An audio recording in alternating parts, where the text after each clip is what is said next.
You see, our universe is kind of like a finely tuned machine.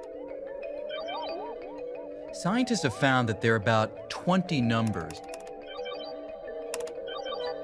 20 fundamental constants of nature that give the universe the characteristics we see today. These are numbers like how much an electron weighs, the strength of gravity, the electromagnetic force, and the strong and weak forces. Now, as long as we set the dials on our universe machine to precisely the right values for each of these 20 numbers, the machine produces the universe we know and love.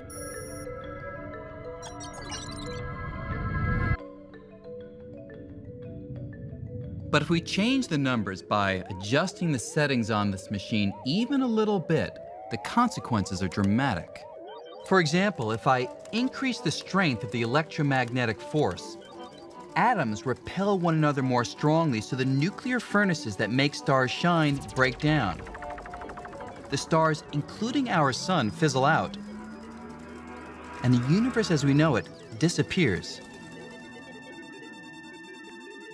The laws of physics could have been very different. You could imagine a world that didn't have electrons in it.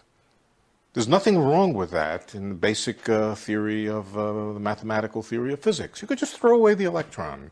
What would happen if you threw away the electron? No chemistry. No atoms, no chemistry, no biology, no people to ask the question. Right. We just wouldn't be here to ask the question. You could change the rules in other ways.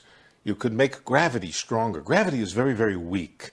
You know, normal people think gravity is very strong. When I wake up in the morning, especially the older I get, the harder it is to get out of bed. Yeah. So I think, oh boy, wouldn't it be nice if there wasn't much gravity? Well, in fact, gravity really is very, very weak. If you were to compare in an atom the gravitational force between the electrons and protons compared to the electrical force, the gravitational force is completely negligible. Right? Why is gravity so much weaker than the other forces? Well, we don't really know, but here's what we do know. If it were just even a little bit stronger, stars would burn out too quickly, they wouldn't live long enough for life to evolve. Instead of stars, instead of galaxies, we'd have black holes. We can't live in a black hole. I mean, science fiction, maybe you can live in a black hole, but we can't really. Most likely the universe would expand and contract too rapidly. And so everything seems to be almost on a knife edge, that if you were to change the rules of physics, the laws of physics, even a little bit, the world as we know it wouldn't exist. Let's talk about one of them, though, that has some particular strangeness to it, the so-called cosmological concept. That's right. That's the one which is really on a knife edge. Okay? It is on such a narrow knife edge that it's almost inconceivable. If you were to change it just the tiniest bit, we couldn't be here. This cosmological constant is it's almost a kind of anti-gravity. It's a kind of repulsive force that's implicit in Einstein's equations for general relativity. It could be there.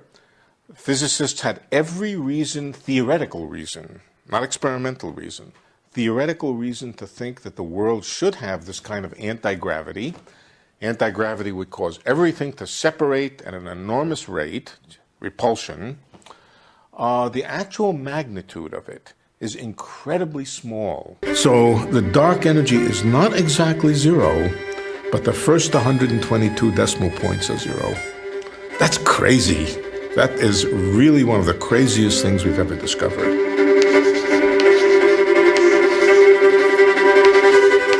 The amount of it is bizarre. It's a number that has basically a decimal point, 122 zeros, and something like a 138 at the end. It's hard for us to imagine starting with a theory, doing calculations, and after some number of pages of scribbling, having 0.00000, all these zeros, and then a 1 pop out of our equations. The size of the dark energy determines how fast the universe expands.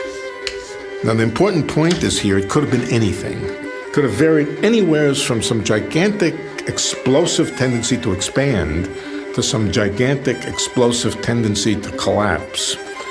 Why it came out after everything was settled in this very, very tiny range which allows the world to have expanded at not too fast a rate, we honestly don't know. But one thing we do know is that intelligent life probably couldn't exist in the universe if dark energy wasn't just how it is. Another fine-tuning is the famous Higgs boson, recently discovered in the atom smasher at CERN. It's dubbed the God particle because it gives substance to all nature's other particles. But it too is just right so that we can exist. If the Higgs boson were not also finely balanced in a similar way to the way the dark energy is, that would be very dangerous because it would in effect mean that gravity was much stronger. So the Earth would probably collapse into a black hole. And there are many other fine-tunings, from the value of the speed of light to the charge on the electron. Okay, we have fine-tuning. We've got to deal with it. Now, there are a number of ways that we can explain that. I mean, it cries out for explanation. Yes. We cannot say, oh, yes, fine, and let's go on. We have to explain it one way or another. Basically, there are three explanations. Okay, number one. Okay, God. Number two. that one I understand. Right. Accident. Okay, right, that strains picture credulity just by on its face credulity. Value. Right. So it's an accident just that way, and it happens to work out perfectly. For example, the size of the moon in the sky is exactly the same as the size of the sun in the sky. That's why solar eclipses are so interesting, because you can see the atmosphere of the sun. Why is that true? It's because of a remarkable matchup. The sun is 400 times wider than the moon, but it's also 400 times further away, making it appear the same size as the moon. So it's useful for people who study the sun, but the reason that the moon and the sun are the same size in the sky is not so that astronomers could study the sun. It just happens to be a fluke. That's a fine-tuning that there's not going to be any explanation for. So, could the other fine-tunings be flukes too? Well, actually, the sun-moon match is not that accurate, only to 2 decimal places. To 2 decimal places is not that crazy. What's crazy is to think a thing is a fluke if it's 123 decimal places. To write the fine-tunings off as merely coincidences seems far-fetched. Look, if I see my kid eating a chocolate chip cookie and my kid said, oh, the cookie jar fell over and the cookie fell into my hand, will I believe that, or do I believe he stuck his hand in and grabbed the cookie? I believe the latter because the former explanation is so fine-tuned. The cookie jar would have to fall over at the right moment. His hand would have to be there just to catch it. That just seems unbelievable. Some take fine-tuning as evidence that God created the universe. I think somebody who looks at the universe and thinks it's been fine-tuned for us needs a good lesson in humility. We are these entities that the universe, I don't think, really cares all that much about. To think about the universe, this massive, enormous, expansive space with incredible number of stars and planets, for us, these little puny creatures? It's also incredibly inhospitable. If you were designing a universe for life, I suspect you might design it differently. There is no evidence of design or purpose to our universe. Well, the question is God the best explanation for the existence of human life or anything else? Or do you have some other explanation? There is another explanation some have suggested. God didn't create the universe, aliens did. We puny Earthlings are only capable of crude virtual reality at present, but alien VR could be much more sophisticated. We might be living in one of their virtual simulations without even knowing it. If we could create a virtual world that was so sophisticated that it couldn't be differentiated from the real world, what's the difference? And the answer is, there is no difference. And so it's possible that we're a simulation on someone's computer. It's possible, but scientists put that one in the too hard basket. What does it matter? What does it matter if the origin of our universe was inflation, the Big Bang, or a kid in his garage? We still have life as we know it. I've still got my wife and my kids. It's fun. I'm just going to live it as if it were real, and in some sense it doesn't matter where it came from.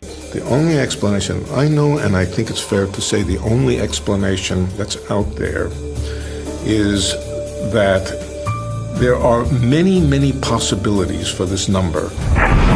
In other words, we live in a multiverse, a vast region made up of many, many universes, where ours is just one of them.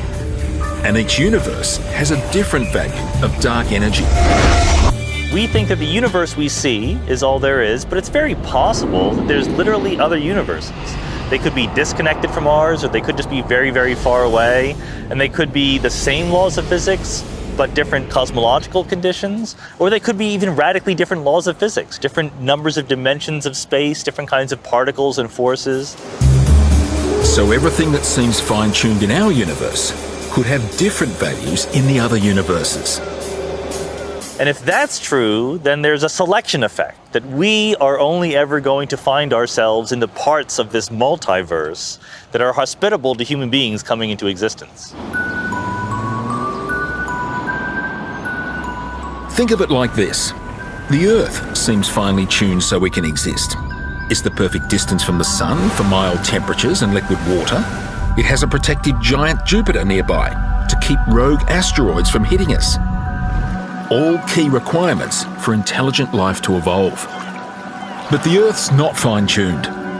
The galaxy is teeming with at least 100 billion planets. By chance alone, there'll be at least one fit for intelligent life. In a multiverse teeming with universes, there'll be at least one that's suited to us. You know, if you go to the shop and you want to get a nice suit, are you surprised when they have your size? Well, you would be if there was one suit and it just happened to fit. But if they've got a rack of every possible size, it's no surprise that they have one that fits you. If there are many, many universes with many, many different features, then it's no surprise that there's one that would fit us. The big problem with the multiverse is that we're trying to say, well, we can't explain this universe as we see it. We'll appeal to some bigger system which we really can't observe. The fourth way is, who knows, maybe someday somebody will figure it out. Oh, sure.